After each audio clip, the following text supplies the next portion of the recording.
Hey guys, Bill Cimentel from the thebbztv up here at Great Bear Lake, Plummer Lodges. We are doing a little trolling. Now what Derek and I are doing is we're doing some old spoon plug style trolling. What we're doing is we're using braided line. We're doing a 3 to 4 foot mono leader. I'll tell you why in a second. And we're using some quick fish or flatfish. Basically, you got to give a shout out to Buck Perry with spoon plug, and it's the same technique.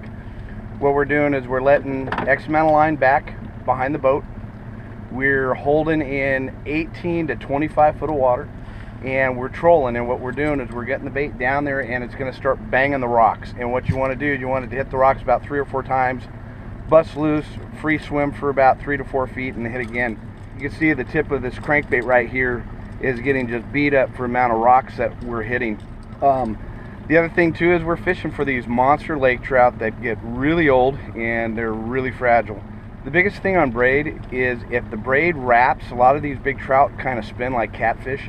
If that braid comes by and touches their gills, man, they just start bleeding. So if you turn around, what I'm using a Maxima leader. I'm using a 40-pound test leader.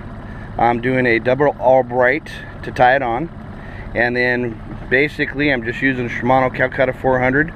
I'm using the Cousins Ray series rods, and we're just doing some trolling. So the biggest thing is what we're doing is we're looking for structure cover elements, and we're banging rocks. Nice and steady. When you do get in the rocks, you want to slow your speed down and then speed it up. You want to keep adjusting that speed until it triggers the fish. It's crankbait fishing, only trolling. Light drags, when they hit it, you're not setting the hooks, you're just letting it load up. We'll go from there. Derek's over here. In the morning, he's setting up his rod. Also, what color quick fish do you have on, or flatfish? Flatfish. Fire tiger. Let's take a look at it real quick. And out of the box, what did you do? You did something different out of the box on that one. I changed the snap swivel on the front, and also changed out the split rings to heavier split rings. We're ready to go. Perfect. So what we're doing on this, guys, is we're going to go down this bank here of islands. We're just finding the high spots on the edge, and we're working shadow lines right now. It's flat calm. It's 10 o'clock in the morning. It'd be a lot better if it was windy and it was overcast, but you know, we just have to fish the conditions. So from here, we're going to actually run around and look for more shadow lines, bluff walls, and stuff like that. But let's show you how this thing looks in the water and how to fish it and see if we catch a fish with it. Okay, coming out to another little island, trying to find some nice rock. We like bigger boulders than that, though. The boulders that you see on the end of that island, so we can bang the quick fish or flatfish across. Uh-oh, we got a high spot here. Got to make sure. We want those boulders right there. We want that kind of boulders. We want that thing to bounce across.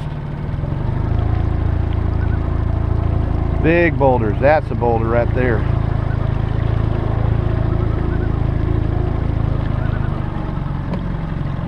See the rod banging right there?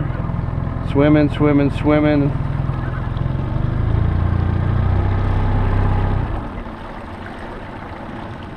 Nice reds right there in the water. Like you guys see, you got fish here in 47 and stuff, but our angle, 50 foot of water, we're coming over. The rod's hitting right there. We're coming over 15, 20 foot of water. So you got to figure out your turns, how you lay your line in, and it's exactly what you want your rod to do. You just want it to bang against the rocks and then free swim for a little bit and bang. Next thing you know, it just loads up. Okay, we're in the right stuff. We're hitting the stuff right. We just need a little wind, probably. A little light wind. Ooh, look at that. Big reds, big boulders. That's the stuff.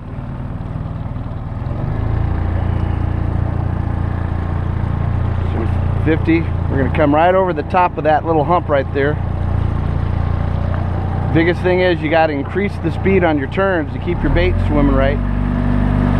There we go, just like that.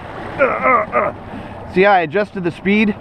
I adjusted the speed coming around that outside point. We're in 100 foot of water, but that bait's sitting up there in probably about 15.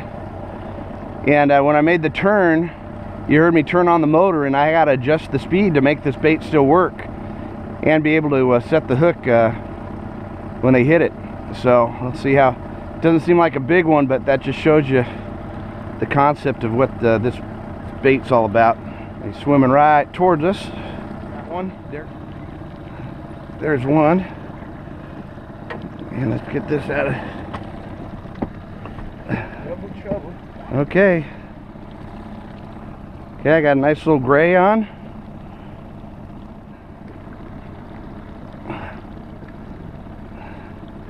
And since we both have fish on now, we're both gonna play them out a little bit so we don't get beat up. See how they spin like catfish?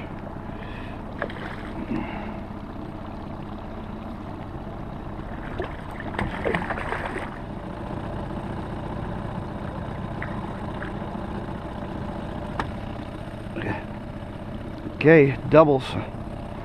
Doubles on the flatfish.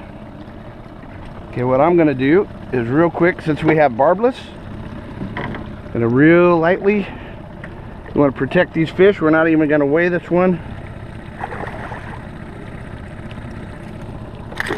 That one's free. Come up here. We don't want to hurt these fish any more than we have to. Okay.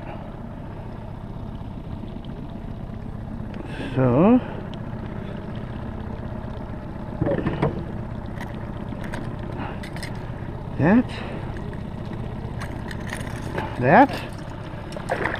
that's how quick it is. Good job, Derek. Hey guys, real quick thing from Derek and I, that was trolling.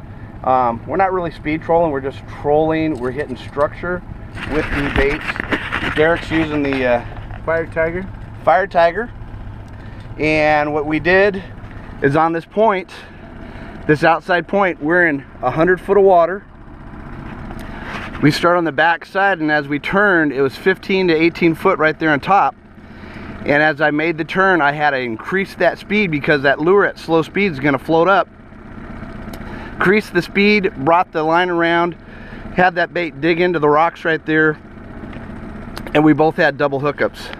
So remember, when you're trolling for big trout, especially with these quick fish and these flatfish, it's bottom contact. It's all about bottom contact.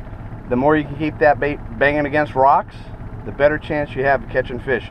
Remember, keep a light drag, play the fish out, protect them. They're a very delicate trout, char.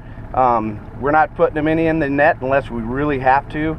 Barbless hooks, and that way there's some up here when you guys come up next year. Check out plummerslodges.com for a phenomenal trip up here, and Derek and I will catch you out on the water.